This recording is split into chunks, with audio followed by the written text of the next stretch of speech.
Hello, boys and girls. Welcome to class. Mrs. Notton here, and I'm an HISD teacher at River Oaks Elementary. I'm so excited to be meeting with you today. And as you know, after the past few weeks, you know that reading is one of my favorite subjects. And I'm here again to tell you about some fun and exciting things while we're reading. I hope that in the last few weeks, you have enjoyed your books and enjoyed reading about the different characters and settings. I hope that you have made some inferences of internal and external traits. I hope that maybe you have found some problem and solution. There is so much in our brain about reading, and I hope that you are enjoying your reading. Have you found a just right book and read and enjoyed every minute of it? I bet you have. Could you tell me what it means to find a just right book?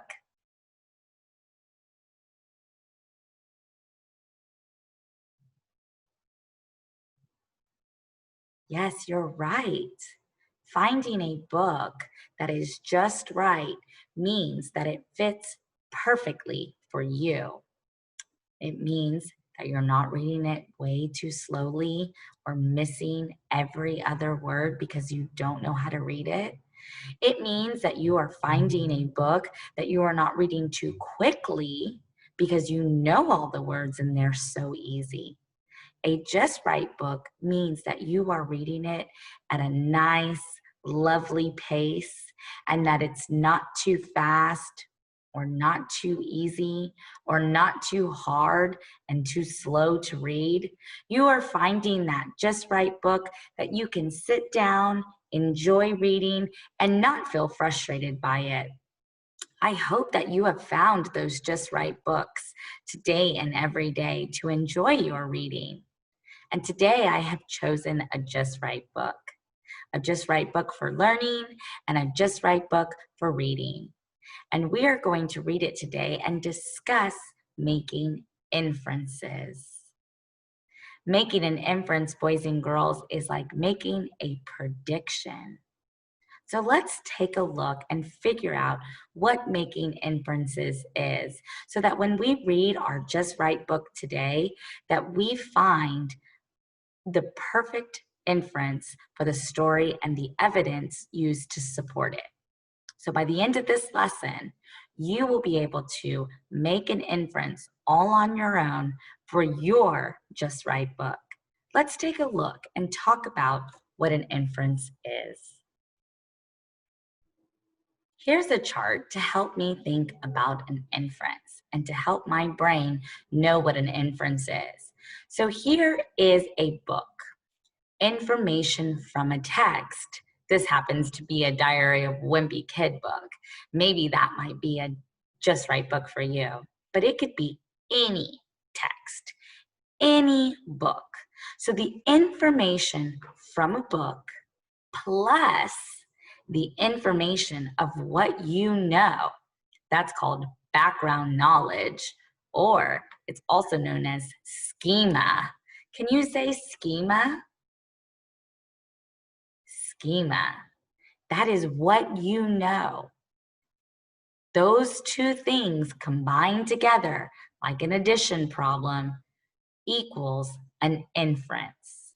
So, taking evidence from a book or a text, or maybe even evidence from a picture or the words, plus your background knowledge, what you already know from your life experiences, together you are going to make an inference. And an inference, friends, is thinking about what goes beyond what the author said. It doesn't flat out say, Tommy is feeling sad. You infer those things by reading and looking at text evidence. You can look at the picture, you can look at the words, you can figure out what is happening in the story, and you infer. Thinking about what we know is our schema. I know that I have been sad if someone maybe knocks down my art project. I know that I feel that way. So when I read a book about someone's art project being destroyed, I can infer that that character is probably a little bit sad because I have felt that way before. Or maybe you felt frustrated by something that you didn't know how to do, or frustrated because something wasn't working out. When you read a story about a character who is feeling those ways, you can infer that. And that's why we need that background knowledge. We need that background knowledge plus the information from the text to help us. Then I can make my inference. This says, when you make an inference, the E is taken off, it's cut off there. When you make an inference, you go beyond the author's words to understand what is not said in the text. It doesn't clearly state it all the time in a text. You have to use your brain. You have to use your schema and your background knowledge to form those inferences. So I'm going to show you today how we can do that. I'm going to read a story and we're going to form some inferences on the information that we read. And I'm going to show you how we can use the text as the evidence and our background knowledge to make a final conclusion or an inference in the story. So I have chosen a Just Right book that maybe you can relate to. And then we are going to identify some of those inferences and how we make those inferences. Then in the end, you are going to find your Just Right book and you are going to see if you can make those same inferences in whatever book that you choose. So let's take a look at our story today. All right, boys and girls, it's called Dylan the Dragon and the Playground Ride. Now first, I don't know that you have a lot of experience with riding a dragon. Why is it that I think that you might not have a lot of experience riding a dragon?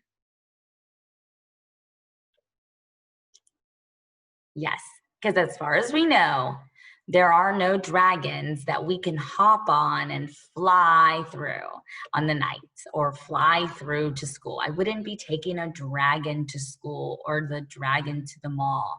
So I don't suppose that you have a lot of experience with dragons. However, the experience that Dylan the dragon is having, you might be able to relate to. Because Dylan the dragon is trying to make friends. Can you think of a time that you were trying to make some friends?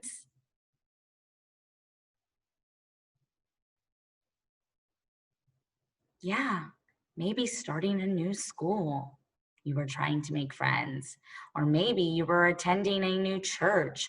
Or maybe you were attending a new community, maybe a new neighborhood.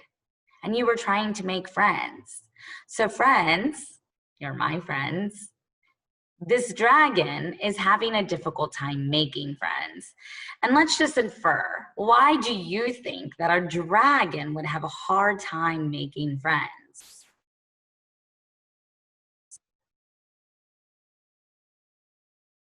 Well, you're right. They might be scared of a dragon. Maybe they've never seen a dragon, which is very likely. So, Dylan the dragon and the playground ride has some issues that he is trying to work through. And we're going to read to find out what goes on with Dylan trying to make friends. And then we're going to infer how he's feeling in the beginning, middle, and end. Remember, I have to use the information from the text plus my background knowledge. So I'm going to use both of those things, information from the text and background knowledge, to make an inference about the story. So let's just start. Dylan the Dragon and the Playground Ride by Zanny Matthew.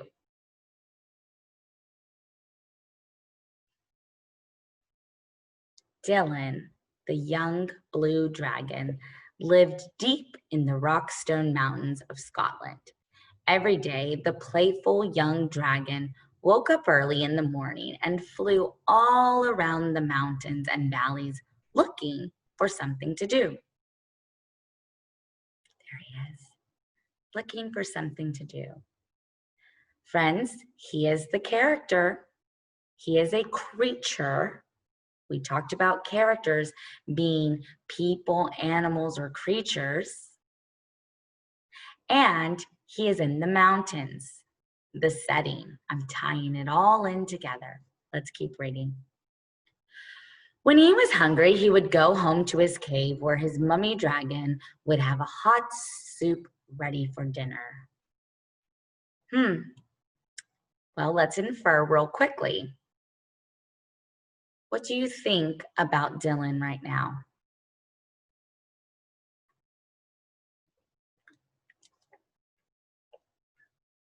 Yeah, he doesn't look very happy. Why do you think that he doesn't look happy? Let's just try to guess. Maybe he doesn't want soup. You're right. Or maybe he's not hungry. Let's keep reading and find out. I inferred this, and you inferred this by looking at the picture, not necessarily the words. Wash your wings and get ready for tea. I've made your favorite today, darling, pea and toad soup, said Mummy Dragon. Dylan sighed. Thank you, Mum, he said sadly. Well, we did infer that he was not very happy from the last picture. And now we have text evidence to show that he said it very sadly. It says right here, straight up, the author said he said sadly. So the author did use the words. Let's infer how else we knew that.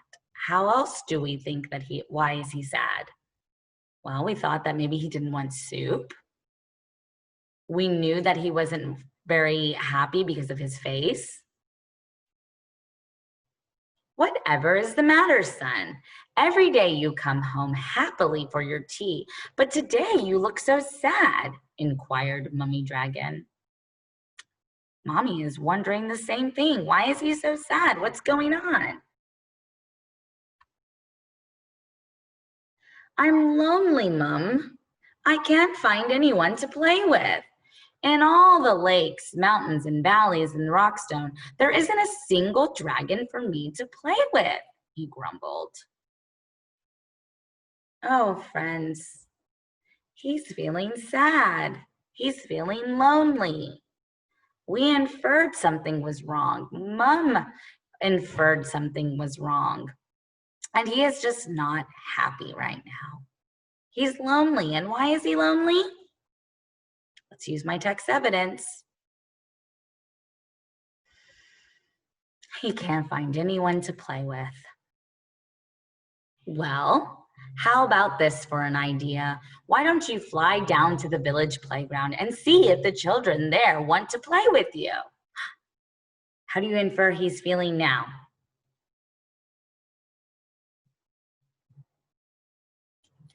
Yeah, probably a little bit more hopeful. Maybe a little bit more excited. Hopeful means that you might feel like something might work out after all. So look, his face has changed. He's no longer slouching or moping and with a sad face. And I am inferring this of how he's feeling by the picture. Okay, the author did not say Dylan is feeling hopeful now. It doesn't flat out say that. It says it through the pictures and through experiences, things that I already know, my background knowledge. Mom says, why don't you try the playground?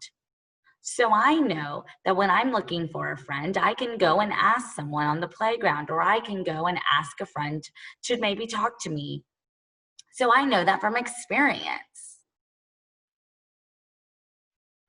Dylan woke up bright and early the next day, and he was very excited.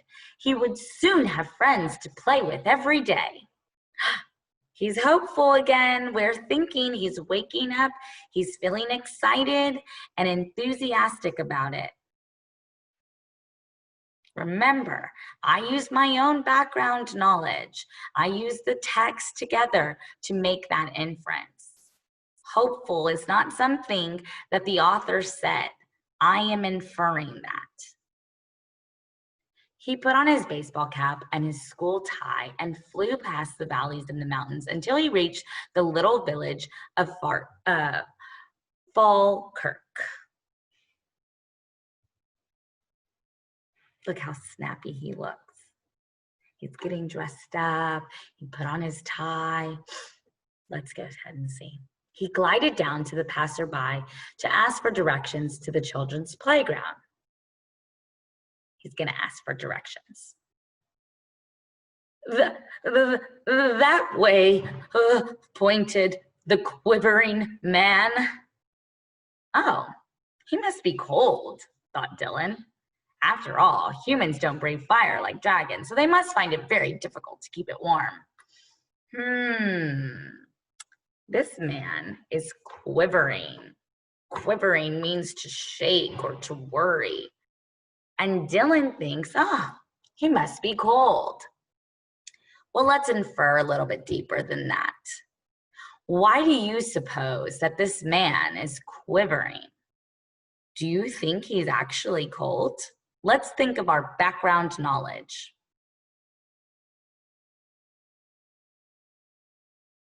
No, I don't think he's actually cold either. I think he's terrified. When you're scared, you might go like this, or you might go like this, and you're quivering with fear. I think that the man is just flat out scared of the dragon. And he's telling, no, that way. So even Dylan just thinks that, you know what? I think he's just cold. But Dylan doesn't know that that man is actually probably afraid. And remember, I'm using my background knowledge. Not long after, Dylan the dragon came in for a swift landing in the center of the playground. The playground was filled with smart young children in bright red and gray uniforms with their school ties. Dylan tugged at his tie and cleared his throat. He felt very well dressed for the occasion. He was about to open his mouth to introduce himself when he suddenly heard, look at their faces. He's all proud and excited and ready and willing. But I'm going to infer something. What are you going to infer about these children?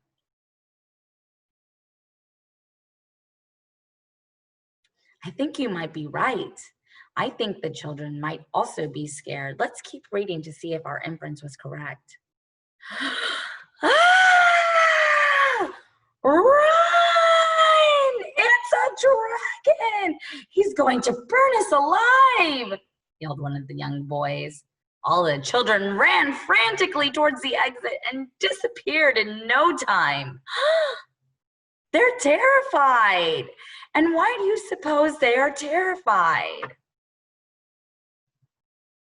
Yes, boys and girls, use your inference, use your text evidence. We know that dragons might be pretty scary to encounter. And they are frantic. They are scared. Yes.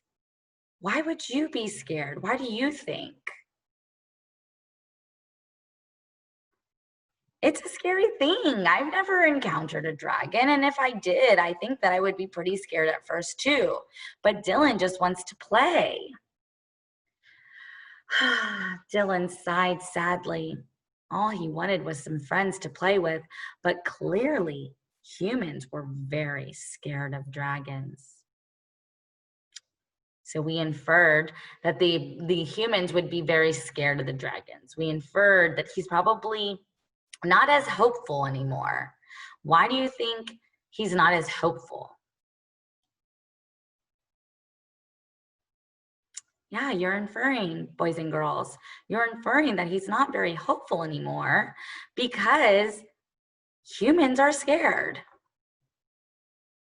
He flew home with his head hung low to see what Mummy Dragon had made for tea. He's feeling a little down, a little blue, a little melancholy. I can infer that because I know it's pretty sad to not make friends. I can infer that because it's pretty disappointing to come home when you've looked to make friends. I have that background knowledge. The next day, Dylan decided to try and make friends with the children in the playground again. He tucked his white handkerchief in his left gill and scooped up a large branch lying on the floor. He made it a white surrender flag. He crossed his claws and hoped the children would give him another chance. What does the white flag mean? Let's infer that. It says a white surrender flag. What do you suppose that means? I have to use my background knowledge for this. You're right. It's a sign of peace. Don't worry, I'm not here to harm you. Don't worry, I'm not going to hurt you. That's a sign to surrender and say, I'm not going to fight. I'm not going to scare you. It is surrendering and helping. And he is surrendering. He's letting them know, I'm not here to hurt you. Down he flew again to the center of the playground with his white surrender flag clenched in his jaw. I just want to play and be friends, he said softly. But how will you play with us? Shouted one of the girls. You're too big for our swings and slide. You won't fit in our roundabout. Friends, let's infer. How might they play and interact? I have the text. She said that he's too big to play. I have my information. I know that he's a dragon. So how can they play? Let's infer. You're right. I'm going to think back to the cover of the book. And they were riding on the dragon. I am going to infer that maybe the kids will play with the dragon by hopping on. Let's see. Well, why don't I take you all for a ride in the valleys and the mountains of Rockstone? Yay! Squealed all the children at once. They climbed into Dylan's back and off the children went on a very exciting flight. How do you suppose Dylan is feeling now?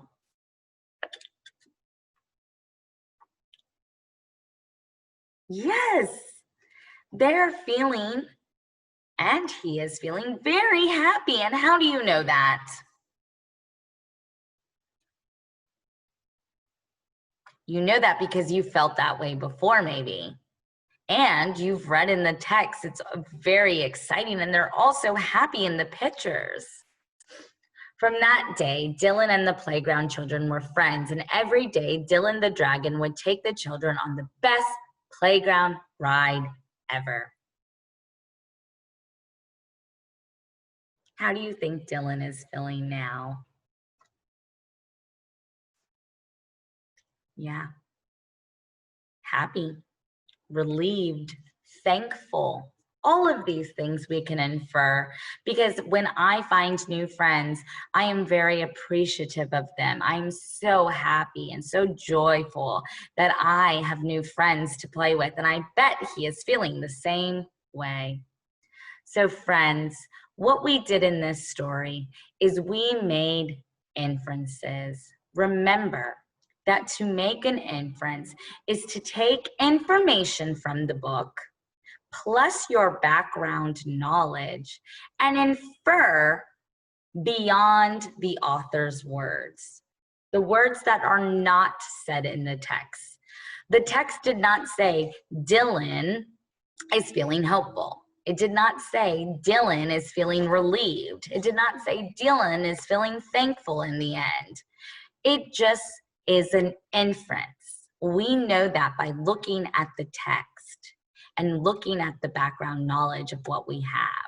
So I take my text information and I take my background knowledge, and together I can make an inference. So boys and girls, today and every day, when you are reading, you can make an inference.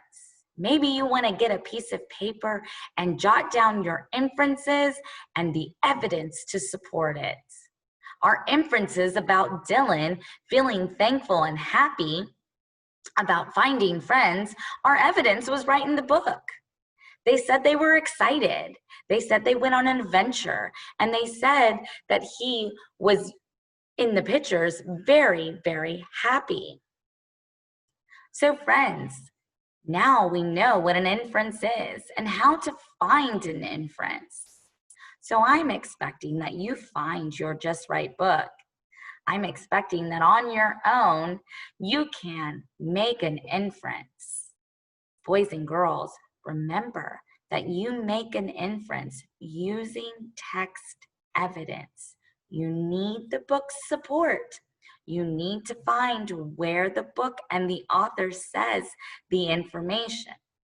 Then pair that with what you already know. Pair that with your background knowledge to make an educated, informational inference.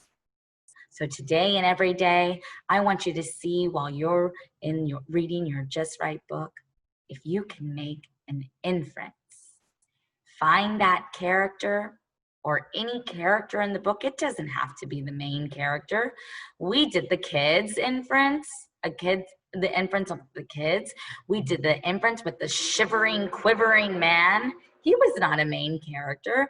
And then we did the inference with Dylan, who was our main character. How did I know that? Yeah, the title of the book had his name, and Dylan was mentioned in every single page. So find a character. It doesn't have to be the main one. Find out the information from the text to support, and use your background knowledge to make that inference. I'm so excited for you to do that today and every day, boys and girls.